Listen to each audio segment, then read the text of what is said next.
ఓకేనండి. సో ఈరోజు మెయిన్గా ఇతర దేశాల్లో స్థిరపడి ఆంధ్రప్రదేశ్ సంబంధించిన పర్సన్స్ ఆంధ్రప్రదేశ్కి రావడానికి మినిస్ట్రీ ఆఫ్ ఎక్స్టర్నల్ అఫైర్స్ ఏదైతే ఏర్పాట్లు చేసిందో దానికి మన రాష్ట్ర ప్రభుత్వం చేసిన ఏర్పాట్లు గురించి ఎక్స్ప్లెయిన్ చేస్తాము. మన రాష్ట్రానికి సంబంధించిన అందరూ కూడా వీలైనంత వరకు మినిస్ట్రీ ఆఫ్ ఎక్స్టర్నల్ అఫైర్స్ మనం అడిగింది వాళ్ళని వైజాగ్, విజయవాడ, తిరుపతి ఈ 3 ఇంటర్నేషనల్ ఎయిర్పోర్ట్స్ లో ఒక్కొక్క ఎయిర్పోర్ట్ కి 4 జిల్లాలు, north coastal plus east Godavari మన వైజాగ్ ఇంటర్నేషనల్ ఎయిర్పోర్ట్ కి, వెస్ట్ గోదావరి నుంచి ప్రకాశం వరకు విజయవాడ ఇంటర్నేషనల్ ఎయిర్పోర్ట్ కి, నెల్లూరు, రాయలసీమ 4 జిల్లాలు, ఇవి తిరుపతి ఇంటర్నేషనల్ ఎయిర్పోర్ట్ కి ట్యాగ్ ఆన్ చేయమని రిక్వెస్ట్ చేయడం జరిగింది. వాళ్ళు యాక్సెప్ట్ చేశారు. కాకపోతే లాంగ్ డిస్టెన్స్ ఎస్పెషల్లీ అమెరికా నుంచి అండ్ నార్త్ అమెరికా నుంచి బోత్ సౌత్ అమెరికా నుంచి లాంగ్ డిస్టెన్స్ నుంచి వచ్చే ఫ్లైట్స్ మాత్రం వైడ్ బాడీడ్ ఎయిర్ క్రాఫ్ట్స్ ఉంటాయి కాబట్టి వాటికి మనకి ఇక్కడ ల్యాండింగ్ ఫెసిలిటీస్ ఉండవు కాబట్టి అంతవరకు మనకి మోస్ట్లీ చెన్నై, బెంగళూరు అలాగే హైదరాబాద్ ఈ 3 ఎయిర్పోర్ట్స్కి వచ్చే అవకాశం ఉంది. అక్కడి నుంచి కూడా హాపింగ్ ఫ్లైట్ మన రాష్ట్రంలో ఉన్న 3 ఎయిర్పోర్ట్స్కి వేయమని అడిగాము. నెంబర్ ఆఫ్ పాసింజర్స్ని బట్టి అది డెసిషన్ తీసుకుంటారు కాబట్టి 2 రకాలుగా మనం డివైడ్ చేస్తున్నాము. ఒకటి గల్ఫ్ నుంచి మిడిల్ ఈస్ట్ ఈ పర్టికులర్ కంట్రీస్ అలాగే సౌత్ ఈస్ట్ ఏషియన్ నేషన్స్ నుంచి వచ్చే ఫ్లైట్స్ అన్నీ కూడా వీలైనంత వరకు డైరెక్ట్గా మన స్టేట్కి వచ్చేటట్టు ఏర్పాటు చేస్తున్నాము. Long distance long hall flights మాత్రం సఫిషియంట్ నెంబర్ ఉంటే కనుక మన ఎయిర్పోర్ట్స్కి వస్తాయి. సఫిషియంట్ నెంబర్ కనుక లేకపోతే కనుక ఈ 3 మనకున్న హైదరాబాద్, చెన్నై అండ్ బెంగళూరు ఎయిర్పోర్ట్స్కి వస్తాయి. ఇక్కడి నుంచి ప్రతి ఇంటర్నేషనల్ ఎయిర్పోర్ట్లో మన రిసెప్షన్ టీమ్ని మనం రాష్ట్ర ప్రభుత్వం తరపు నుంచి పెడుతున్నాము. అక్కడ ప్రాపర్గా మెడికల్ చెకప్ చేసిన తర్వాత అసిమ్టమాటిక్ కేసెస్ అంటే సిమ్టమాటిక్ కేసెస్ ఏదైనా ఉంటే ఫీవర్ లక్షణాలు కానివ్వండి, ఏదైనా కోవిడ్ లక్షణాలు ఏదైనా ఉంటే కనుక దిగిన వెంటనే వాళ్ళని సెపరేట్ చేసి నియరెస్ట్ కోవిడ్ కేర్ సెంటర్కి పంపించడం జరుగుతుంది. ఎవరైతే నార్మల్ హెల్త్తో ఉన్నారో వీళ్ళందరినీ డిస్ట్రిక్ట్ వైజ్ డివైడ్ చేసి డైరెక్ట్గా ఎయిర్పోర్ట్ నుంచే డిస్ట్రిక్ట్ రిసెప్షన్ సెంటర్కి బస్సుల్లో తరలించడం జరుగుతుంది. ఇక్కడ డిస్ట్రిక్ట్ రిసెప్షన్ సెంటర్కి వచ్చిన తర్వాత వాళ్ళకి 2 ఆప్షన్స్ ఇస్తున్నాం. ఒకటి గవర్నమెంట్ క్వారంటైన్, అది ఫ్రీ ఆఫ్ కాస్ట్ ఇవ్వాల్సిందిగా ముఖ్యమంత్రి గారు డెసిషన్ తీసుకున్నారు, ఆదేశించారు. ఎంటైర్ కంట్రీలో ఇప్పుడు వరకు మినిస్ట్రీ ఆఫ్ ఎక్స్టర్నల్ అఫైర్స్ వాళ్ళు చెప్తున్న ఇన్ఫర్మేషన్ ప్రకారం ఫ్రీ క్వారంటైన్ ఇచ్చిన ఫెసిలిటీ ఇచ్చింది ఓన్లీ ఆంధ్రప్రదేశ్ అండ్ కేరళ. మిగతా అన్ని స్టేట్స్ పక్కన ఉన్న మన రాష్ట్రాలన్నీ కూడా పెయిడ్ క్వారంటైన్ మాత్రమే అలౌ చేస్తున్నాయి, బట్ డిఫరెంట్ కేటగిరీస్ ఆఫ్ హోటల్స్లో. బట్ మన ముఖ్యమంత్రి గారు మన జిల్లాలో మన రాష్ట్రంలో సుమారు 30,000 మంది రిజిస్ట్రేషన్ చేసుకున్నారు అదర్ కంట్రీస్ నుంచి రావడానికి. ఇందులో కొంతమంది డ్రాప్ అవడానికి ఛాన్స్ ఉంది, ఎందుకంటే ఇది పెయిడ్ సర్వీస్ కాబట్టి, అంటే ఇన్ ద సెన్స్ వాళ్ళు టికెట్లు కొనుక్కుని రావాలి కాబట్టి కొంతమంది డ్రాప్ అయ్యే అవకాశం ఉంది. వాళ్ళ మినిస్ట్రీ ఆఫ్ ఎక్స్టర్నల్ అఫైర్స్ వాళ్ళు చెప్తున్న దాని ప్రకారం 15,000 నుంచి 20,000 వరకు మన రాష్ట్రానికి సంబంధించిన వాళ్ళు వస్తారని ఎస్టిమేషన్ ఉంది. ఇందులో మోర్ దాన్ 65% గల్ఫ్ రిటర్నీస్ ఉంటారు. వీళ్ళు రకరకాల వృత్తులు చేసుకోవడానికి వెళ్ళిన స్కిల్డ్ లేబరు, అన్స్కిల్డ్ లేబరు ఎక్కువ మంది ఉంటారు కాబట్టి వీళ్ళు quarantine facility, paid quarantine facility bear చేయలేరనే ఉద్దేశంతో ముఖ్యమంత్రి గారు మనకి ఫ్రీ క్వారంటైన్ ఫెసిలిటీ అందుబాటులోకి వాళ్ళకి తీసుకురావడం జరిగింది. ఎవరైతే పెయిడ్ క్వారంటైన్ సెంటర్స్ కావాలనుకుంటారో వాళ్ళకి 3 కేటగిరీస్ ఆఫ్ హోటల్స్ మనం ఏర్పాటు చేస్తున్నాం. Luxury, medium, budget hotels. So అంటే approximately 1,500 to 2,000 rupees per day, which includes taxes and food. 3 breakfast, lunch, dinner కలిపి ఆర్గనైజ్ చేయడానికి 1,500 to 2,000 ఒక గ్రూపు. 2000 to 3000 అప్రాక్సిమేట్లీ ఒక గ్రూపు, 3000 కన్నా ఎక్కువ star category, 5 star and 4 star category 3000కి ఆల్మోస్ట్ దగ్గరలో ఉండేటట్టు కలెక్టర్స్ని నెగోషియేట్ చేసి ఆ రేట్స్ మనం పంపించమని చెప్పడం జరిగింది. ఆ రేట్స్ అన్ని వాళ్ళకి అందుబాటులో పెట్టడం జరుగుతుంది. ఎవరైనా పెయిడ్ క్వారంటైన్కి ఆప్ట్ చేసిన వాళ్ళు ఉంటే కనుక ఈ హోటల్స్లో ఉండడానికి అవకాశం కలిగిస్తున్నాం. సో ఈ ఎంటైర్ మూమెంట్ అంతా కూడా పోలీస్ అండ్ అలాగే మా ఆఫీసర్స్, ఎస్కాట్ ఆఫీసర్స్గా వచ్చి వాళ్ళు డిస్ట్రిక్ట్ రిసెప్షన్ సెంటర్కి హ్యాండ్ ఓవర్ చేసేంత వరకు రెస్పాన్సిబిలిటీ తీసుకోవడం జరుగుతుంది. ఎంటైర్ సిస్టమ్ అంటే డేటా అంతా కూడా ఆన్లైన్ చేయడం జరిగింది. అంటే మనకి ఎలక్ట్రానిక్ మేనిఫెస్ట్ ఎప్పుడైతే ఆ పర్టికులర్ ఫ్లైట్లో మనకు ప్రతి వీక్లీ షెడ్యూల్స్ మనం ఇస్తున్నారు మినిస్ట్రీ ఆఫ్ ఎక్స్టర్నల్ అఫైర్స్ వాళ్ళు, ఆ వీక్లీ షెడ్యూల్లో మన ఫ్లైట్స్లో ఉన్న డేటా, పాసింజర్ డేటా అంతా కూడా వాళ్ళు అందుబాటులో పెడతారు 2 రోజుల ముందు. దాన్ని మన స్టేట్ కంట్రోల్ రూమ్లో ఆ డేటా అంతా కూడా మనం ఆన్లైన్ అప్లికేషన్లో తీసుకుని అది వాళ్ళు రాగానే అందులో ఉన్న డేటాలో ఉన్న వాళ్ళందరూ వచ్చారా లేదా అనేది క్రాస్ చెక్ చేసుకోవడం, ఏమైనా లాస్ట్ మినిట్ చేంజెస్ అయితే కనుక మన డేటాబేస్లో కూడా చేంజ్ చేసుకోవడం, అలాగే సిమ్టమాటిక్ కేసెస్ ఏమన్నా ఉంటే కనుక అది సెపరేట్ లిస్ట్ తయారు చేసి నియరెస్ట్ కోవిడ్ కంట్రోల్ సెంటర్కి పంపించేయడం, కేర్ సెంటర్కి. అలాగే ఈ బ్యాలెన్స్ మెంబర్స్ అందరినీ డిస్ట్రిక్ట్ వైడ్ సెపరేట్ చేసి వాళ్ళని డిస్ట్రిక్ట్ రిసెప్షన్ సెంటర్కి పంపించి దాని తర్వాత క్వారంటైన్ ఫెసిలిటీ 14 days క్వారంటైన్ ఉంటుంది. రాగానే ఒక మెడికల్ టెస్ట్ చేస్తారు, ఆర్టీపీసీఆర్ కానీ ట్రూనాట్ టెస్ట్ కానీ చేస్తారు. అక్కడ ఏమన్నా పాజిటివ్ వస్తే కనుక ఇమీడియట్గా వాళ్ళని కోవిడ్ హాస్పిటల్కి షిఫ్ట్ చేయడం జరుగుతుంది. నెగిటివ్ ఉన్న వాళ్ళు అక్కడ కంటిన్యూ అవుతారు. 14 days తర్వాత మళ్ళీ ఇంకొకసారి సెకండ్ టైం టెస్ట్ చేస్తారు. 14 days తర్వాత కనుక నెగిటివ్ వస్తే కనుక వాళ్ళు డైరెక్ట్గా హోమ్ క్వారంటైన్ అనదర్ 14 days వాళ్ళకి స్టాంపింగ్ వేసి హోమ్ క్వారంటైన్కి పంపించడం జరుగుతుంది. సో ఈ మన ఎన్ఆర్టీ అసోసియేషన్ కూడా, ఏపీ ఎన్ఆర్టీ అసోసియేషన్ కూడా యాక్టివ్ ఇంట్రెస్ట్ తీసుకుని ఇన్వాల్వ్ అవుతోంది. సో ఏ రకమైన ఫెసిలిటేషన్ కావాలన్నా మన మినిస్ట్రీ ఆఫ్ ఎక్స్టర్నల్ అఫైర్స్ ఒక అడిషనల్ సెక్రటరీ హరీష్ కుమార్ గారు, ఐఎఫ్ఎస్ ఆఫీసరు, ఆయన్ని మన రాష్ట్రానికి సంబంధించిన ఈ పర్టికులర్ ప్రాసెస్కి నోడల్ అధికారిగా ఢిల్లీలో ఎంఈఏలో నామినేట్ చేయడం జరిగింది. ఇక్కడ మన టీం ఇక్కడ ఏదైతే ఈ పర్సన్స్ సంబంధించి టీం ఉందో ఇందులో బాబురావు నాయుడు ఈ పర్టికులర్ ఎక్సర్సైజ్ ఈ బయట కంట్రీస్ నుంచి వచ్చే వాళ్ళని ఏర్పాటు చేయడంలో కోఆర్డినేట్ చేయడం జరుగుతుంది. అలాగే అందరు జిల్లా కలెక్టర్సు, ఎస్పీసు, కమిషనర్ ఆఫ్ పోలీస్ అందరు సపోర్ట్ తీసుకుని ఈ ఎంటైర్ ప్రాసెస్ చాలా స్మూత్గా కంప్లీట్ చేయడానికి ఏర్పాటు చేస్తున్నాం. సుమారు ఎంఈఏ ఎక్స్పెక్టేషన్ చేసినట్టు 15,000 నుంచి 20,000 మధ్యలో వీళ్ళు వచ్చే అవకాశం ఉంది కాబట్టి అన్ని రకాల ఏర్పాట్లు చేస్తున్నాం. ఫస్ట్ ఫ్లైట్ మనకి 11వ తారీఖున వస్తోంది. ఇది అమెరికా నుంచి వస్తుంది, హైదరాబాద్ వస్తోంది. ఇందులో ఉన్న పాసింజర్స్ని డైరెక్ట్గా మనం విజయవాడ తీసుకొచ్చి విజయవాడలో క్వారంటైన్ చేయడం జరుగుతుంది. అంటే అన్లెస్ అందులో ఒక పర్టికులర్ డిస్ట్రిక్ట్ కనుక ఎక్కువ మంది ఉంటే కనుక ఆ డిస్ట్రిక్ట్ డైరెక్ట్ పంపిస్తాము. ఆ డిస్ట్రిక్ట్ వైజ్ చాలా తక్కువ మంది ఉంటే కనుక ఒకే చోటకి పంపించడం జరుగుతుంది. అలాగే మేజర్ అట్లీస్ట్ 15 members కన్నా ఎక్కువ ఉంటేనే ఆ డైరెక్ట్ జిల్లాకు పంపిస్తాము. లేకపోతే కనుక 2-3 జిల్లాలకు కలిపి ఆ సెంట్రల్ డిస్ట్రిక్ట్లో క్వారంటైన్ చేయడం జరుగుతుంది. సో ఇది స్మూత్గా ఎటువంటి ఇబ్బందులు లేకోకుండా చేయడానికి సో అన్ని రకాల ఏర్పాట్లు మనం చేస్తున్నాము. ఈ హోటల్స్ లిస్ట్ కూడా ఈరోజు మనం ఫైనలైజ్ చేస్తున్నాం. కొన్ని జిల్లాలు ఆల్రెడీ ఫైనలైజ్ చేసినాయి, అలాగే కొన్ని జిల్లాలు ఇంకా చేస్తున్నారు నెగోషియేషన్స్ చేసి. వీలైనంత తక్కువ రేట్లో వాళ్ళని కూడా, హోటల్స్ అసోసియేషన్ వాళ్ళని కూడా మనం రిక్వెస్ట్ చేయడం జరిగింది. ఓయో హోటల్స్ వాళ్ళ సపోర్ట్ కూడా తీసుకోవడం జరుగుతోంది.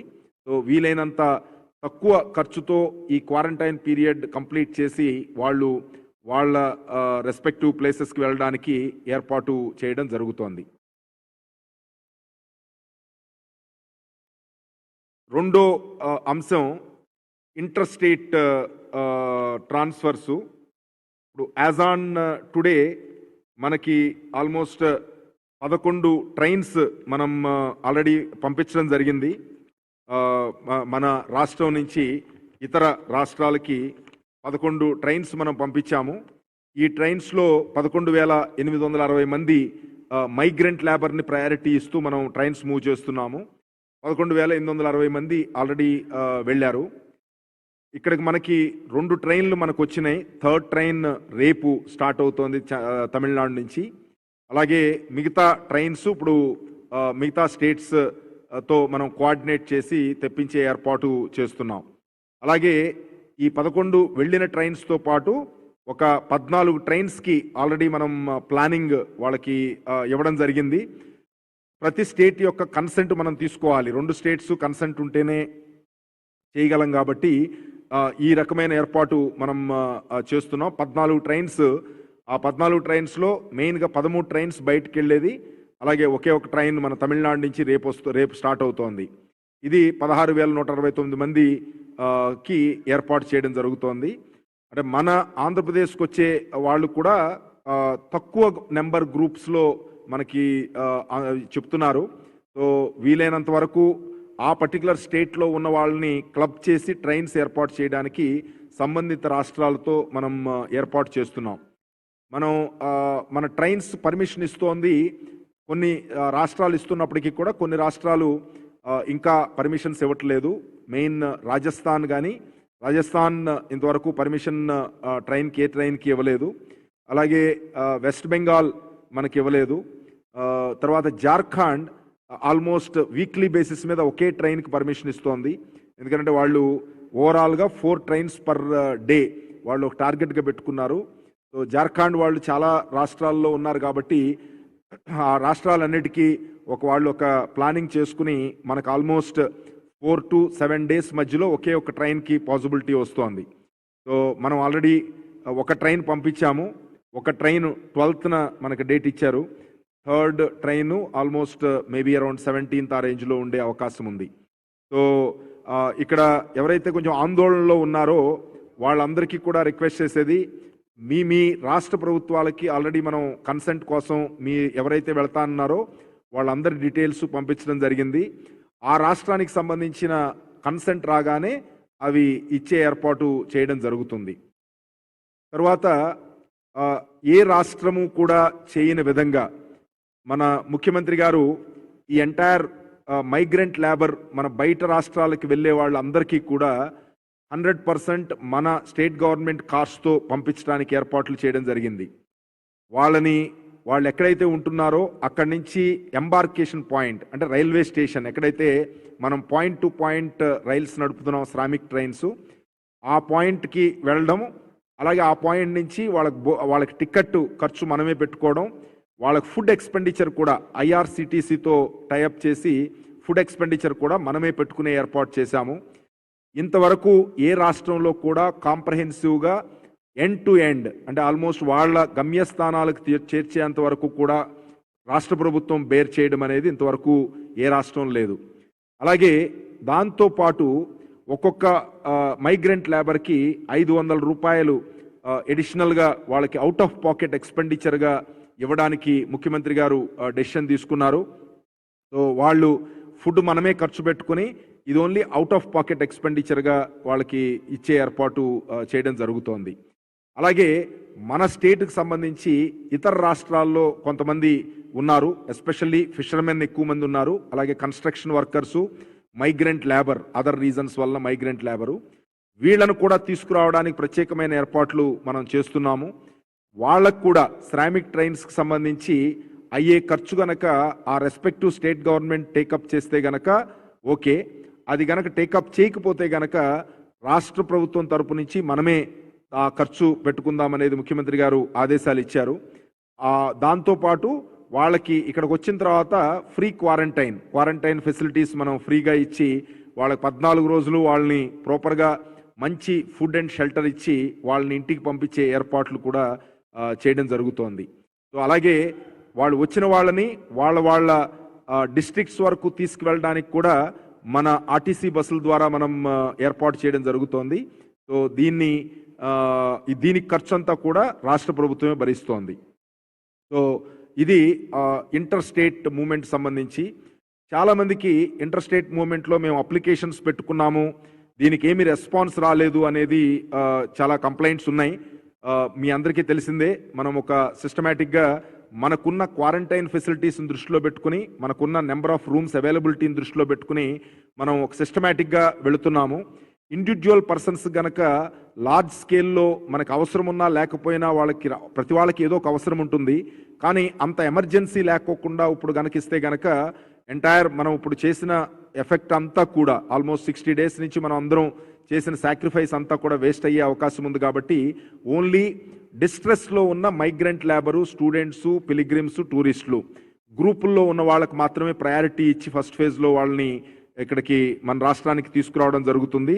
ఇప్పుడు యాజ్ ఆన్ టుడే చూస్తే కనుక 12,273 మంది మన రాష్ట్రానికి లాస్ట్ ఈ రిలాక్సేషన్ చేసిన తర్వాత మన రాష్ట్రానికి రావడం జరిగింది. సో అలాగే ఒక 20,000 మంది ఫారిన్ రిటర్నీస్ ఉన్నారు. అలాగే ఇంకొక 30,000 మంది మనకి డిఫరెంట్ ఏరియాస్ నుంచి మైగ్రెంట్ లేబరు, స్టూడెంట్స్, పిలిగ్రిమ్స్ వీళ్ళందరూ రావాల్సి ఉంది. సో ఇది ఫస్ట్ ఫేజ్లో చేయడం జరుగుతోంది. ఇప్పుడు ముఖ్యమంత్రి గారు ఎమర్జెన్సీస్లో ఇప్పుడు ఆల్రెడీ పోలీస్ డిపార్ట్మెంట్ ఎమర్జెన్సీస్లో పాస్ ఇవ్వడం జరుగుతోంది. ఈ ఇంటర్ స్టేట్ అయితే గనక, ఇంట్రా స్టేట్ అయితే అంటే ఇంటర్ డిస్ట్రిక్ట్ అయితే గనక కన్సర్న్డ్ ఎస్పీస్ ఇస్తున్నారు. అలాగే జాయింట్ కలెక్టర్స్ కానీ, అలాగే సబ్ డివిజనల్ మేజిస్ట్రేట్స్ కానీ ఇస్తున్నారు. అలాగే ఇంటర్ స్టేట్ అయితే గనక ఓన్లీ డీజీపీ కంట్రోల్ రూమ్ ఒక్కటే ఇస్తోంది ఇప్పుడు వరకు. సో దీన్ని ముఖ్యమంత్రి గారు ప్రజలకి నిజంగా గనక మెడికల్ ఎమర్జెన్సీ కానీ, ఎవరైనా ఫ్యామిలీలో డెత్ అవ్వడం కానీ, లేకపోతే మ్యారేజ్ ఫిక్స్ చేసుకుని లిమిటెడ్ మెంబర్స్తో గవర్నమెంట్ ఆఫ్ ఇండియా ఇచ్చిన గైడ్ లైన్స్తో మేము వితిన్ 20-30 మెంబర్స్తోనే మేము మ్యారేజ్ చేసుకుంటామనుకుని ముందుకొచ్చే వాళ్ళ సంబంధించి వాళ్ళని ఫెసిలిటేట్ చేయడానికి ఆన్లైన్ అప్లికేషన్లో ఇది కూడా ఒక ప్రొవిజన్ పెట్టమని ఆదేశాలు ఇచ్చారు. దాని ప్రకారం మనం spandana.gov.inలో ఎమర్జెన్సీ పాస్కి సెపరేట్ ప్రొవిజన్ మనం పెడుతున్నాము. సో ఇందులో కంపల్సరీగా వాళ్ళ రీజన్స్ ప్రాపర్గా ఇవ్వడమే కాకుండా దానికి సంబంధించిన డాక్యుమెంట్స్ కూడా అప్లోడ్ చేయాల్సిన అవసరం ఉంటుంది. సో ఆ డాక్యుమెంట్స్ అప్లోడ్ చేస్తే గనక ఆటోమేటిక్గా అది డిస్ట్రిక్ట్ కంట్రోల్ సెంటర్కి వెళుతుంది. అక్కడ మన అడిషనల్ ఎస్పీ, జాయింట్ కలెక్టర్ ఇద్దరు టీమ్ మెంబర్స్గా ఉన్నారు కాబట్టి వాళ్ళు వెరిఫై చేసి వాళ్ళు రికమెండ్ చేస్తే గనక స్టేట్ కంట్రోల్ సెంటర్ నుంచి డైరెక్ట్గా ఈ పాస్ వాళ్ళ మొబైల్స్కి పంపించడం జరుగుతుంది. సో ఈ అరేంజ్మెంట్ మనం ఈ రోజు నుంచి అందుబాటులోకి తీసుకొస్తున్నాం. దయచేసి దీన్ని మిస్యూజ్ చేయొద్దు.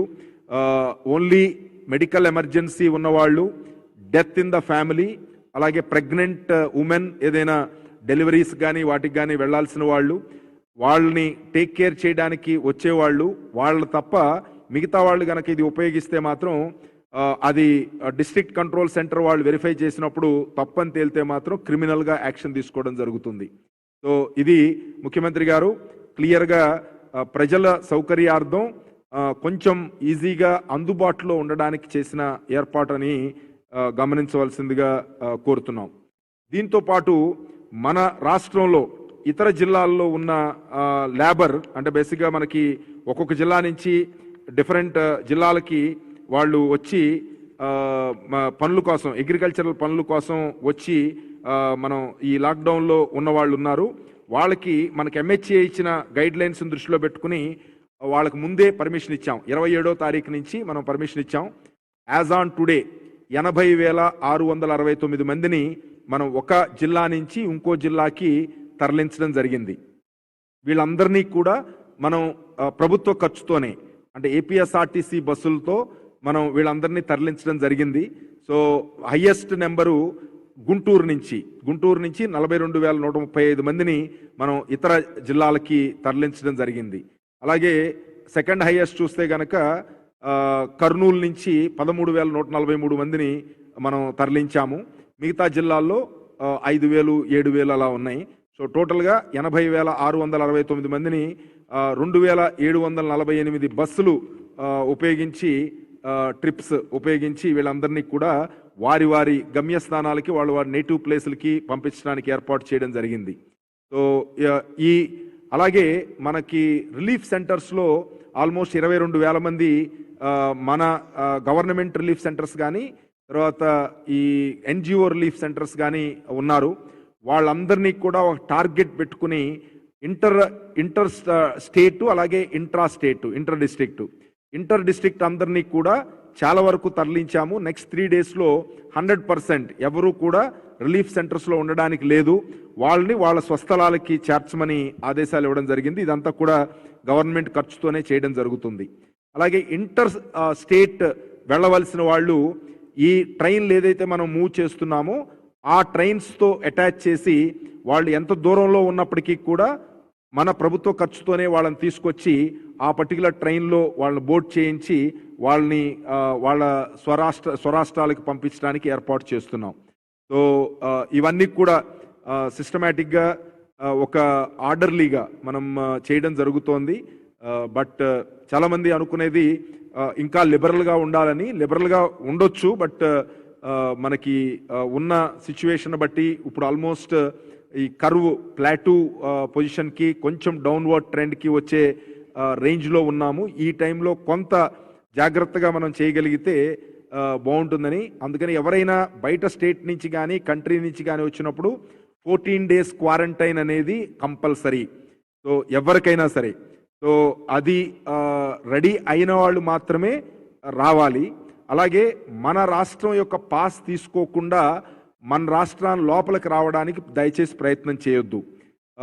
ఇది మన రాష్ట్రం నుంచి ఈ పాస్ గనక రాకపోతే గనక వాళ్ళని ఇంటర్ స్టేట్ బోర్డర్ చెక్ పోస్ట్లో అలౌ చేయడం జరగదు. So 11 inter state border check పోస్ట్లో మనం ఈ బయట నుంచి వచ్చే వాళ్ళని, బయట రాష్ట్రాల నుంచి వచ్చే వాళ్ళని మనం రిసీవ్ చేసుకోవడానికి ఏర్పాట్లు చేశాం. ఈరోజే కోవిడ్ ఆర్డర్ 47, నిన్న 46 ఇచ్చాము. బయట కంట్రీస్ నుంచి వచ్చే వాళ్ళ గురించి మనం 47 ఆర్డరు ఇంటర్ స్టేట్ వాళ్ళకి ఇచ్చే డీటెయిల్డ్ SOP మనం ఇవ్వడం జరిగింది. కలెక్టర్స్ అందరూ కూడా respective collectors inter state border check పాయింట్లో సఫిషియంట్ అరేంజ్మెంట్ చేసి అక్కడ ప్రాపర్ ఎంట్రీ తీసుకుని అప్పటి నుంచి మనకి కన్సర్న్డ్ డిస్ట్రిక్ట్ రిసెప్షన్ సెంటర్స్కి, క్వారంటైన్ సెంటర్స్కి తరలించడానికి ఏర్పాటు చేయడం జరుగుతోంది.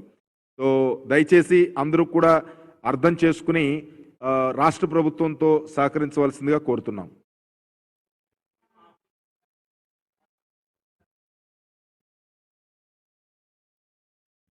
ఇప్పుడు ప్రతిరోజు హెల్త్ డిపార్ట్మెంట్ వాళ్ళు బులెటిన్ రిలీజ్ చేస్తున్నారు. ఎన్ని వేల టెస్టులు చేస్తున్నామనేది మనం క్లియర్గా, ఈ టెస్టులు మనం మామూలుగా చెప్పేది కాదు. ఎందుకంటే ఇదంతా కూడా ICMR మానిటర్ చేస్తుంది. ప్రతి దానికి డేటా ఎంట్రీ చేయాలంటే కనుక చాలా డీటెయిల్స్ మనం ఇవ్వాల్సి వస్తుంది. సో అందుకని టెస్టులు మనం ఆపేశామనే మాటలో ఏ రకమైన వాస్తవం లేదు.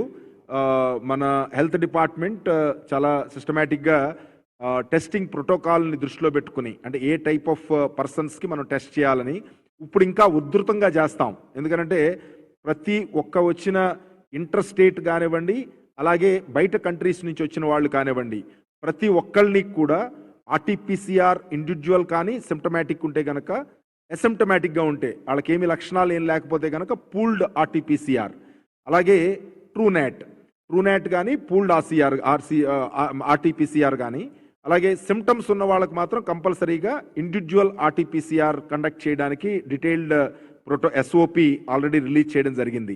సో ఆల్మోస్ట్ వచ్చే 20,000 మంది ఫారెన్ రిటర్నీసు, 30,000 మంది సుమారు మన మైగ్రెంట్ లేబరు, ప్రతి ఒక్కరికి కూడా ఈ టెస్టులు చేయడం జరుగుతుంది. దాంతోపాటు మన ఆంధ్రప్రదేశ్లో కంటైన్మెంట్ క్లస్టర్స్లో కానివ్వండి, బఫర్ జోన్లో కానివ్వండి, అలాగే జనరల్ కమ్యూనిటీ సర్వేలెన్స్ బేసిస్ మీద మనకి ఏదైతే కొంత లిస్ట్ వచ్చిందో, సిమ్టమ్స్ ఉన్న వాళ్ళకు లిస్ట్ వచ్చిందో వాళ్ళకి కానీ ప్రతిరోజు కూడా మనం డీటెయిల్డ్గా ఇస్తున్నాము.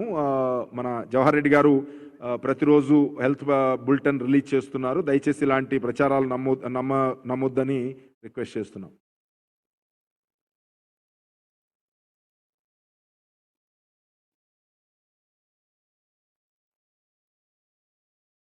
అందుకనే మనం క్లియర్గా చెప్తున్నాము, ఏ రాష్ట్రమైనా కానీ మన ఇన్కమింగ్ స్టేట్ పర్మిషన్ ఇవ్వాలి. ఇప్పుడు మనం బయటికి పంపించడానికి మనకేం అభ్యంతరం లేదు. వాళ్ళ పర్మిషన్ ఏదైనా తెలంగాణ కానీ ఏ స్టేట్ అయినా సరే వాళ్ళ పర్మిషన్ వాళ్ళు గనక ఈ పాస్ గనక ఇస్తే మనం బయటికి వెళ్ళడానికి, మన పాస్ లేకపోయినా మనం అలౌ చేయడానికి అన్ని చెక్ పోస్టులకి ఆదేశాలు ఇవ్వడం జరిగింది DGP గారు.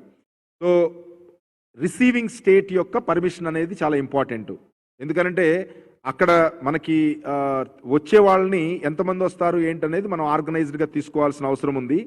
డీజీపీ గారు ఏదైనా ఎమర్జెన్సీ పాస్లు ఇస్తే అది యాక్సెప్ట్ చేయడం జరుగుతుంది. సో బట్ ఓన్లీ థింగ్ ఏంటంటే మిగతా ఎవరు కూడా ఎస్హెచ్ఓలు కానివ్వండి, ఈవెన్ కలెక్టర్స్ కానివ్వండి, వీళ్ళు ఇచ్చిన పాసులు మన కన్సెంట్ ఉంటే ఏమీ అభ్యంతరం లేదు. మన కన్సెంట్ లేకోకుండా ఇచ్చిన పాసులు ఏది కూడా చెల్లవు. సో డీజీపీ ఆఫీసులు ఇచ్చిన పాసులు మనం ఎమర్జెన్సీ, హెల్త్ ఎమర్జెన్సీ మీద ఆ డీజీపీ మనకిచ్చిన, మన డీజీపీ వాళ్ళకిచ్చిన, అలాగే ఇప్పుడు స్టేట్ కంట్రోల్ రూమ్ మేము ఇస్తున్నాం ఎమర్జెన్సీ పాస్లు. సో ఇవి చెల్లుబాటు అవుతాయి. సో అందుకని దయచేసి పాసు వాళ్ళు వచ్చేసింది కదా అని మనం వచ్చి అనవసరంగా ఇబ్బంది పడవద్దు అని రిక్వెస్ట్ చేస్తున్నాం.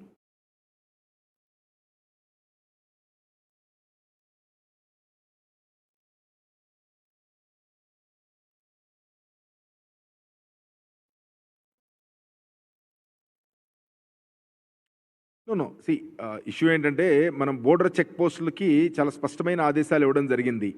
ఎమర్జెన్సీ మనం ఇచ్చిన పాసు, మనం ఏదైతే ప్రతి ఒక్కళ్ళు కూడా మనం ఇస్తున్న పాసు తీసుకుని రావాలి. ఎమర్జెన్సీ పాసెస్ ఇచ్చిని డీజీపీ కానివ్వండి, ఆ కన్సర్న్డ్ స్టేట్ సంబంధించిన స్టేట్ కంట్రోల్ రూమ్ కానివ్వండి, లిమిటెడ్గా ఎమర్జెన్సీ బేసిస్ మీద పాసులు ఇచ్చినవన్నీ కూడా మనం యాక్సెప్ట్ చేస్తాము.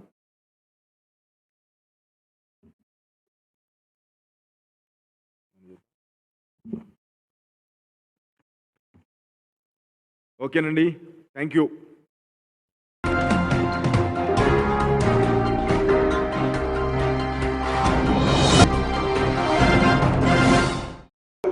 సిగ్గుపడతా ఉన్నారు, భయపడతా ఉన్నారు, ఇదొక మచ్చ అనుకుంటా ఉన్నారు.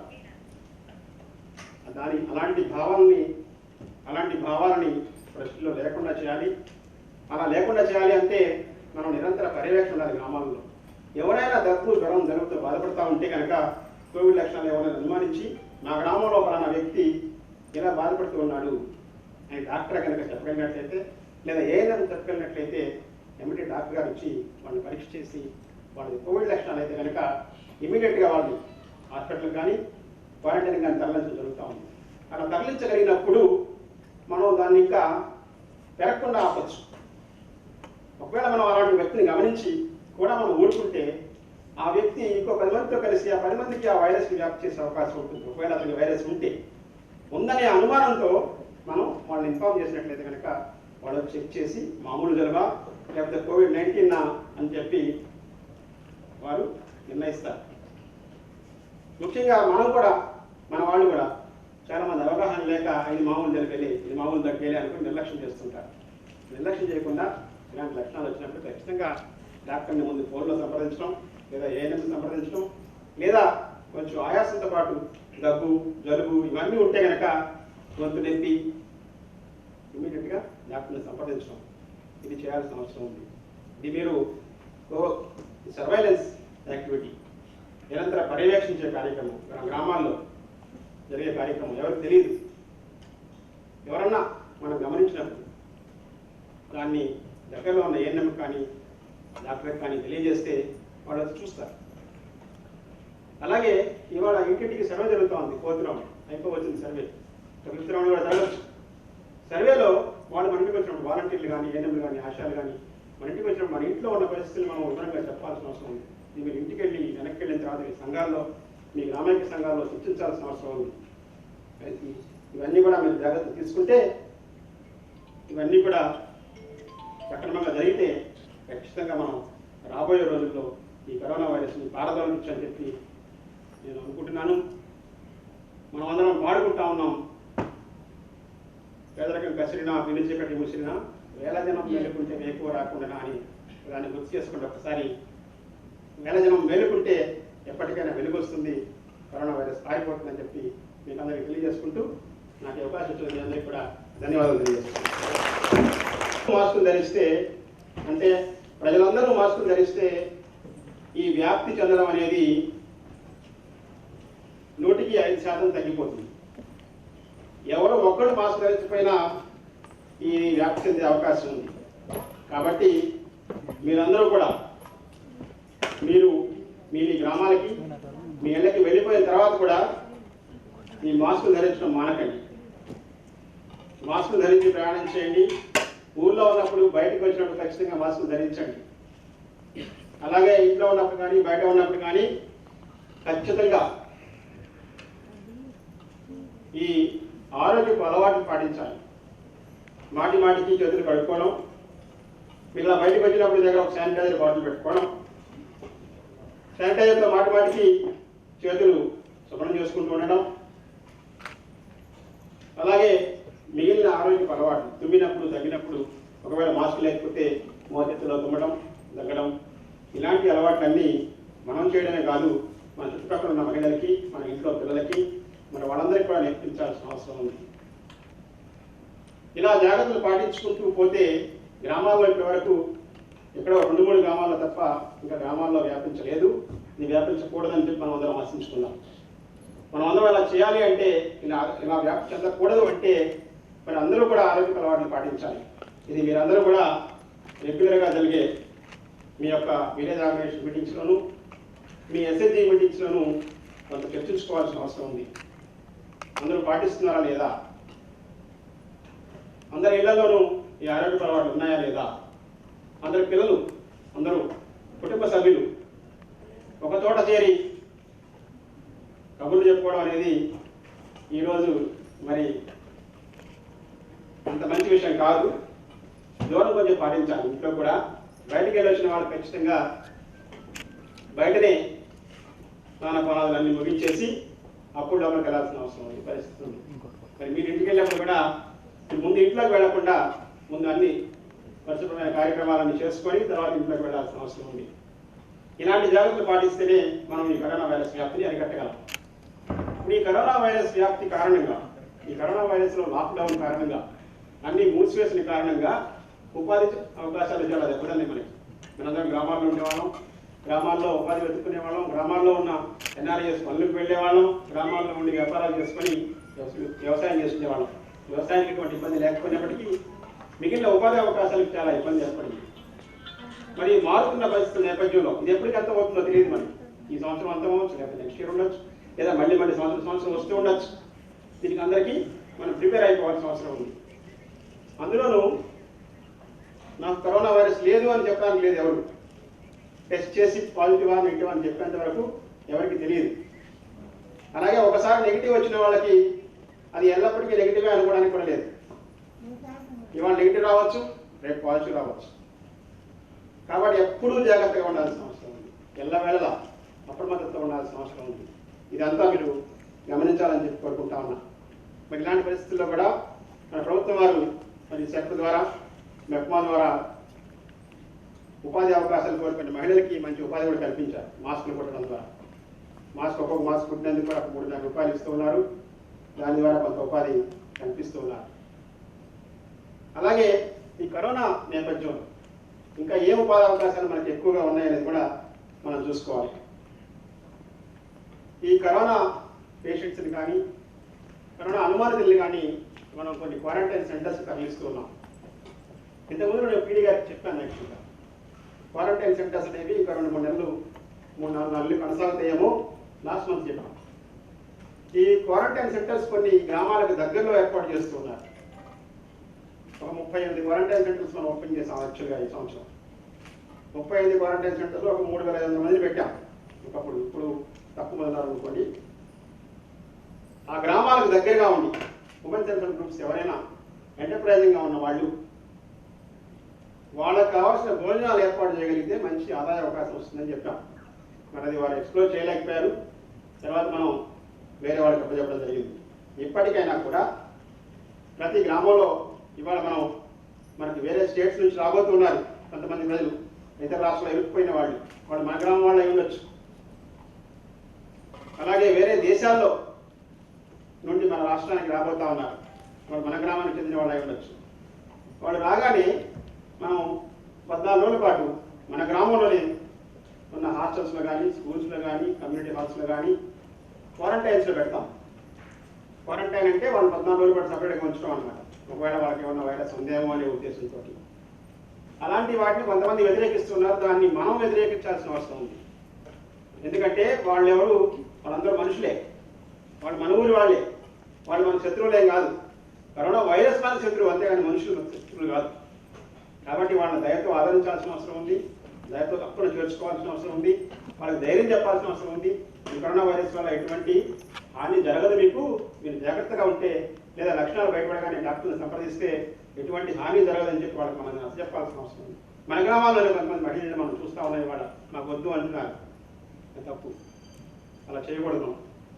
ఒకవేళ మన గ్రామంలో క్వారంటైన్ సెంటర్ పెడితే దానికి మనం తగిన సపోర్ట్ అందించాలి. వాళ్ళు అక్కడ 10 మంది 15 మంది పెడితే వాళ్ళకి కావాల్సిన భోజన సదుపాయాలు ఏదైనా ఒక గ్రూప్ టేకప్ చేయవచ్చు. దానికి ప్రభుత్వం వారు దానికి తగ్గ మనిషికి 500 రూపాయలు మెను కూడా ఇస్తారు. అలాగే దానికి శుభ్రం చేయడానికి గ్రామంలో ఉన్న పారిశుద్ధ్య కార్మికులు ఎవరో ఒకళ్ళు ముందుకు వస్తే అది కూడా శుభ్రం చేసుకునే అవకాశాలు ఉన్నాయి. ఇలా మనం కరోనా వైరస్ ఎదుర్కోవడానికి మీ సంఘాలు, మీ గ్రామంలో ఉన్న సంఘాలు, మీ గ్రామంలో ఉన్న విలేజ్ ఆర్గనైజేషన్స్ వీళ్ళందరూ ధైర్యంగా ముందుకు రావాల్సిన అవసరం ఉంది. ఇవాళ చాలామంది పారిశుద్ధ్య కార్మికులు, డాక్టర్లు, నర్సులు, మా గవర్నమెంట్ సిబ్బంది అందరూ ముందుకు వచ్చి దాన్ని ధైర్యంగా ఎదుర్కోవడానికి వాళ్ళు శ్రమిస్తూ ఉన్నారు. వాళ్ళతో పాటు మీరు చేయగలపాల్సిన అవసరం ఉంది. మీరు భయపడాల్సిన అవసరం లేదు. తగిన జాగ్రత్తలు తీసుకుంటే ఇది మన దగ్గరికి రాదు.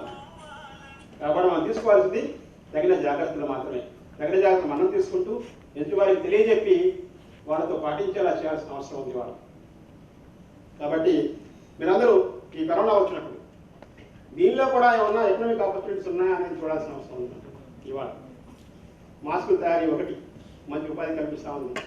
మాస్కుల తయారీ కంటిన్యూస్గా జరగాల్సిన అవసరం ఉంది. ఎందుకంటే ఈ మాస్కులు క్లాత్ మాస్కులు అయితే వాడుకొని ఉట్టుకొని మళ్ళీ వాడుకోవచ్చు. అని ఎక్కువ వాడలో తప్పు లేదు. అది సైలెంట్ పెట్టమ్మా. అలాగే ఇవాళ మనం కరోనా వైరస్ ఎదుర్కోవడానికి చాలా డిజిన్ఫెక్ట్స్ అంటారు, డిజిన్ఫెక్టెంట్స్ అంటారు. అంటే డెటాల్ లాంటివి, లైజాల్ లాంటివి. ఇవి కూడా మన గ్రామీణ ప్రాంతాల్లో కొంతమంది లోన్ ఇచ్చి మెషిన్ తెప్పించి గ్రామీణ ప్రాంతాల్లో తయారు చేసిన ఏర్పాటు కల్పించవచ్చు. అన్ని గ్రామాల్లో ఇవాళ అవసరం ఉంది. మనం వాడుకునే వస్తువులన్నీ కూడా రోజు శుభ్రం చేసుకొని, మన ఇంట్లో ఫ్లోరింగ్ శుభ్రం చేసుకొని, వాడుకునే వస్తువులు ముఖ్యంగా డోర్ తీసేటప్పుడు ఆ door knobs, toilet door knobs, ఇళ్ళ డోర్ నాబ్స్, ఓకే, మన స్విచ్లు, మనం వాడుకునే ఇతర వస్తువులు, మన సెల్ ఫోన్, దీన్ని కూడా క్లీన్ చేసుకోవాల్సిన అవసరం ఉంది రోజు. కాబట్టి ఇవి క్లీన్ చేసుకోవడానికి డిస్ఇన్ఫెక్టెంట్స్ కావాలి. కాబట్టి వాటి తయారీ కూడా మన గ్రామాల్లో చేయొచ్చో లేదో, పెద్ద పెద్ద గ్రామాల్లో మన ప్రాంతాల్లో మన వివోల ద్వారా మన సమాఖ్యల ద్వారా తయారు చేయవచ్చు. అది పెద్ద ఖర్చుతో కూడుకున్న పనేం కాదు. అది స్మాల్ స్కేల్ ఇండస్ట్రీ కిందకి వస్తుంది. అలాంటి ఇండస్ట్రీ పెట్టుకునే అవకాశం ఉందేమో ఒక్కసారి కూడా మీరు ఆలోచించాలి. బ్యాంకులు కూడా దానికి ఫైనాన్స్ అనేది ముందుకు రావాలి. ఇది రాబోయే రోజుల్లో చాలా ఇంపార్టెంట్గా ఉండబోతుంది. కొంతమంది అవకాశం లేక, అవగాహన లేక ఇవన్నీ వాడలేకపోతున్నారు. దీన్ని వాడితే ఖచ్చితంగా మనం ఆ వైరస్ దూరంగా పారదోలే అవకాశం ఉంది. కాబట్టి ఇది కూడా ఆలోచించాలని చెప్పి కోరుతా ఉన్నాం. అంతేకాకుండా మనది కాటన్ గ్రోయింగ్ డిస్ట్రిక్ట్, పత్తి పండించే జిల్లా మనది. ఈ పత్తి పండించే జిల్లాలో మనం చీప్ బెడ్స్ తయారు చేసుకోవచ్చు. మీకు అందరికీ ఐడియా ఉంది, మనకి రూరల్ రిటైల్ యాప్ అనేది ఒకటి మనం డెవలప్ చేసాం. దాని ద్వారా ఇప్పుడు ఏదైనా ఫ్రూట్స్ కానీ ఇవన్నీ కూడా మనం అందజేస్తున్నాం. అయితే దీని ద్వారా ఏంటంటే it is an extension for మన నాబార్డ్ చెప్పిన దాని మీద విలేజ్ ఆర్గనైజేషన్ని మనం విలేజ్ లెవెల్ వెండర్ కింద ఐడెంటిఫై చేయడం జరిగింది. అంటే ఒక ఎక్స్ అనే ప్రోడక్ట్ మనం తయారు చేసినప్పుడు విలేజ్ వివోఎస్ అనేవాళ్ళు మనకి విలేజ్ లెవెల్లో వెండర్ కింద ఉంటారు. దాన్ని కోఆర్డినేట్ చేయడానికి ఎలాగ మనకి వివోఎస్ ఉన్నారు, సో యానిమేటర్స్ ఉన్నారు. సో ఒక animator as a nodal person కింద మనకి కోఆర్డినేట్ చేయడానికి ఉంటున్నారు. అట్ ద సేమ్ టైం 10 రూపాయల నుంచి 15 రూపాయలకి పడుతుంది. దాని బయట మనం 4 రూపాయలకు అమ్ముకుంటే, ఇంటింటి డెలివరీ చేస్తే మనకి 30 రూపాయల నుంచి 30 రూపాయల వరకు అక్కడ లాభం అనేది కనపడుతుంది. చిన్న చిన్న యాక్టివిటీసే మన చుట్టూనే ఉంటాయి ఇవన్నీ, కానీ మనం ఎప్పుడు దాని గురించి ఎక్కువగా ఆలోచించాం. ఇప్పటిదాకా జరిగినటువంటి ఎస్హెచ్జి లెండింగ్లో మనం చూసింది ఏమిటి అంటే డివైడెడ్ బై 10 ఈక్వల్ డిస్ట్రిబ్యూషన్. ఇంటి అవసరాలు కూడా వేసుకున్నాం. Now life has change.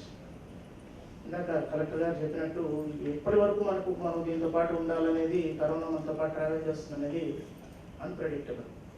But only solution is మన ఇమ్యూనిటీ లెవెల్స్ పెంచుకోవడం.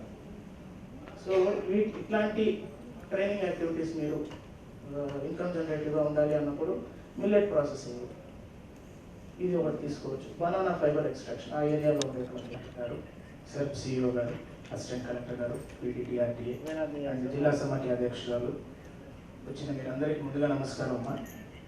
ఈరోజు మన దేశమే కాదు ప్రపంచం అంతా ఆలోచిస్తున్నటువంటి విషయం ఏంటంటే కరోనా. ఈ పీరియడ్లో మనకు ఉన్నటువంటి స్ట్రెంగ్త్ ఏమిటి, మనం దాని నుంచి ఎటువంటి లాభం పొందాలనే దాని గురించి ఆలోచిస్తే జిల్లా పరంగా మనకు ఉన్నటువంటి 70 నుంచి 80 వేల ఎస్హెచ్జి గ్రూప్సే మన స్ట్రెంగ్త్. ఇందాక డిఆర్టీఏ పీటీడీఆర్టీఏ గారు మాట్లాడుతూ మైగ్రెంట్ లేబర్ కూడా 20-30 వేల మంది వెళ్ళిపోతున్నారు అండ్ 20 వేల మంది మన జిల్లా వాసులు ఎవరైతే ఉన్నారో వాళ్ళు మన జిల్లాకు వస్తున్నారు అని చెప్పేసి అంటారు. ఆ గ్యాప్ మనం వాళ్ళు ఎక్కడెక్కడ పనిచేస్తున్నారు ఆ సెక్టర్స్లో ఉన్నటువంటి గ్యాప్ని మనం ఎలా ఫిల్ చేయగలము అనేది మొదటి పాయింట్. రెండోది, దీన్ని కరోనాని ఎదుర్కోవాలి అంటే ఏకైక మార్గం ఏమిటి అంటే మనం మన ఇమ్యూనిటీని పెంచుకోవాలి. మా ఇమ్యూనిటీ లెవెల్స్ పెరగాలి అంటే నేను చిన్న ఉదాహరణ చెప్తాను. నిన్న మన డీసీసీబీ హెడ్ ఆఫీస్కి వెళ్ళాను. వెళ్ళిన తర్వాత వాళ్ళ దగ్గర ఛాయ్ తయారు చేస్తారు, టీ సప్లై చేస్తుంటే చూస్తే అది రెగ్యులర్ డిప్ ఛాయ్ కాదు, మామూలు మిల్క్తో ఉండేది కాదు. వాళ్ళు చైర్మన్ గారు సపరేట్గా దాన్ని తయారు చేశారంట. దాంట్లో వాడిన ఇంగ్రీడియంట్స్ నేను రాసుకున్నాను, మా ఇంట్లో తయారు చేసుకునే దానికి. అల్లము, లవంగము, ఇలాచి, మిరియాలు, జీలకర్ర ఇట్లాంటి వంటింట్లో దొరికేటువంటి అన్ని సామాన్లతో పొడి చేసుకొని దాంతో టీ కాచి. ఇంకా అధికారులందరికీ కూడా ధన్యవాదాలు తెలుపుకుంటున్నాను సార్. నేను రాజుపాలెం మండలం బ్రాహ్మణపల్లి గ్రామం సార్, మాది ఒక పల్లెటూరు.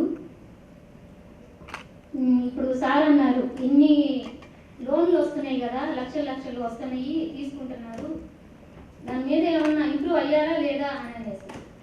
నేనైతే నా లైఫ్లో నేను అయ్యాను సార్. నాకు 2000 సంవత్సరంలో మ్యారేజ్ అయింది. నాన్నగారికి 3 ఆడపిల్లలు, మేము ఒక అబ్బాయి. అప్పట్లో ఈ గ్రూపులు అనేవి ఏమీ లేవు. అయితే 3 పిల్లల్ని పెంచి పెళ్లిళ్ళు చేసి అన్ని చేసేసరికి మా నాన్న 2 ఎకరాల పొలం అనుకున్నాడు. అప్పుడు అబ్బాయిని మాత్రం చదివించారు. అప్పట్లో ఊర్లోనే ఒక 5 వరకు చదువుకునే ఛాన్స్ ఉంది. 6 నుంచి పైన చదవాలంటే ఒక 6 కిలోమీటర్లు వెళ్ళాలి గణపవరం అని, అదే మండలంలో. అప్పుడు అంత ధైర్యం ఉండేది కాదు, వెళ్ళడానికి స్థామత కూడా ఉండేది కాదు. తమ్ముడిని మాత్రం చదివించారు, ఊళ్ళోనే ఇచ్చారు. మమ్మల్ని కూడా 3 ఆడపిల్లలను కూడా చాలా ఆర్థిక పరిస్థితిలో ఉండేవాళ్ళం. తర్వాత 2001లో నేను ఊళ్ళో గ్రూపులు అన్నీ ఫామ్ అయ్యి ఏబిఎంస్, సీసీలు అందరూ ఊళ్ళోకి వచ్చి అప్పుడు సాయంత్రం పూట మీటింగ్స్ జరిగేవి సార్. బజార్లలో కూర్చొని 10 మందిని కూర్చోబెట్టి చెప్తా ఉండేవాళ్ళు. నేను అక్కడ చూసి పట్టి వస్తుంది చూడు జగము నీ ఇంట దారి పట్టి, ఏం తక్కువమ్మ నీకు రాజ్యమేలను, నిన్నాట పట్టించేటోళ్ళ నోళ్ళు ముయ్యను, వారి నోళ్ళు ముయ్యను. కింద పడి లేవకుండా నడక నేర్చినోళ్ళెవ్వరు, ఉంగా అని అనకుండా మాట నేర్చినోళ్ళెవ్వరు. మట్టి పెళ్ళ విరుచుకొని మొక్క పుట్టుకొస్తుంది,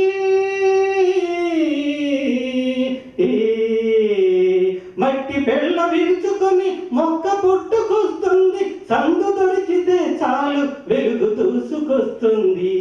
మగాళ్ళకున్న గొప్పేంటి, నువ్వు చేసిన తప్పేంటి, గద్దెనెక్కి ఏలితే వచ్చేటి ముప్పేంటి, ఏం తక్కువమ్మ నీకు రాజ్యమేలను, నిన్నాట పట్టించేటోళ్ళ నోళ్ళు ముయ్యను, వారి నోళ్ళు ముయ్యను. కదలవమ్మ తల్లి, తక్కువమ్మ నీకు రాజ్యమేలను, నిన్నాట పట్టించేటోళ్ళ నోళ్ళు ముయ్యను. ఏమి తక్కువమ్మ నీకు రాజ్యమేలను, నిన్నాట పట్టించేటోళ్ళ నోళ్ళు ముయ్యను, వారి నోళ్ళు ముయ్యను. కదలవమ్మ తల్లి నీ పిడికిలెత్తి పట్టి.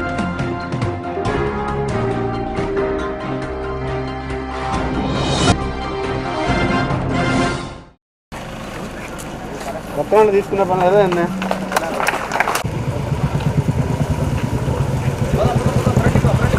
సోషల్ तो हम लोग के तरफ से रखना पड़ा मैं बाकी यूजुअल रोड क्रॉस से सोशल डिस्टेंस पाटिंచట్లా మీరు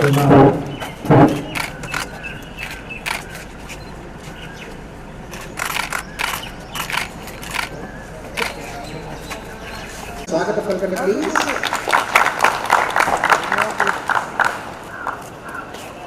गुड मॉर्निंग స్వచ్ఛ భారత్ మీద ఎక్కువ శాతం బయట వాళ్ళు చేస్తారు. నెక్స్ట్ ఎన్డీఆర్ వాళ్ళందరూ వీళ్ళందరూ వస్తారు. వీళ్ళంతా కలిసి వచ్చే ముందుకంటే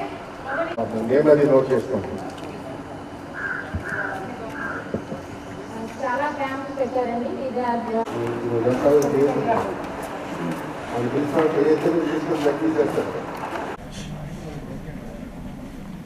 రెడ్ క్రాస్ దినోత్సవం ఆ సందర్భంగా ఈరోజు రెడ్ క్రాస్ సొసైటీ ఆఫీస్కి వచ్చి మన జిల్లాలో ఇవాళ రెడ్ క్రాస్ వాలంటీర్స్ చాలా గొప్ప సేవలు అందిస్తూ ఉన్నారు. ఇది మీకు అందరికీ తెలిసిన విషయమే. కరోనా సమయంలో ఎవరు ధైర్యం చేయనప్పుడు, ఎవరు ధైర్యం చేసి ముందుకు రానప్పుడు మన రెడ్ క్రాస్ వాలంటీర్స్ బాగా ధైర్యం చేసి ముందుకొచ్చి అందరికీ సేవలు అందిస్తూ ఉన్నారు. వారు కంటైన్మెంట్ క్లస్టర్స్లోను, కంటైన్మెంట్ జోన్స్లోను, అలాగే చాలామంది మైగ్రేటెడ్ లేబర్కి, స్ట్రాండెడ్ లేబర్కి, రోడ్డు పక్కన ఉన్న అనాథ వాళ్ళందరికీ కూడా మంచి సేవలు అందిస్తూ ఉన్నారు. వాళ్ళ సేవలను నిజంగా నేను కొనియాడుతూ ఉన్నాను. వాళ్ళందరూ డిస్ట్రిబ్యూషన్లో కావచ్చు, శానిటైజర్ డిస్ట్రిబ్యూషన్ కావచ్చు, లేదా కంటైన్మెంట్ జోన్స్లో కొంత అవేర్నెస్ క్యాంపెయిన్స్ కావచ్చు, ఇవన్నీ చాలా బాగా చేస్తూ ఉన్నారు. హాస్పిటల్స్లో సేవలు అందిస్తూ ఉన్నారు, క్వారంటైన్ సెంటర్స్లో సేవలు అందిస్తూ ఉన్నారు, కంటైన్మెంట్ జోన్స్లో సేవలు అందిస్తున్నారు. అలాగే మైగ్రెంట్ లేబర్ రిలీఫ్ క్యాంప్స్లో సేవలు అందిస్తూ ఉన్నారు. సో వాళ్ళని నేను నిజంగా ఈ రోజున అభినందిస్తున్నాను. అంతేకాకుండా ఇప్పుడే నాకు వారు చెప్పిన విషయం ఏంటంటే, భారతదేశం మొత్తంలో ఈ గుంటూరు చాప్టరు సేవలు అందించడంలో ప్రథమ స్థానంలో నిలిచిందని చెప్పి తెలియజేశారు. వారిని నిజంగా నేను అభినందిస్తూ వారి సేవలను ఇంకా కొనసాగించాలని చెప్పి కోరుతూ ఈ రెడ్ క్రాస్ దినోత్సవం సందర్భంగా వారిని అందరినీ అభినందిస్తూ కొనసాగిస్తున్నాను.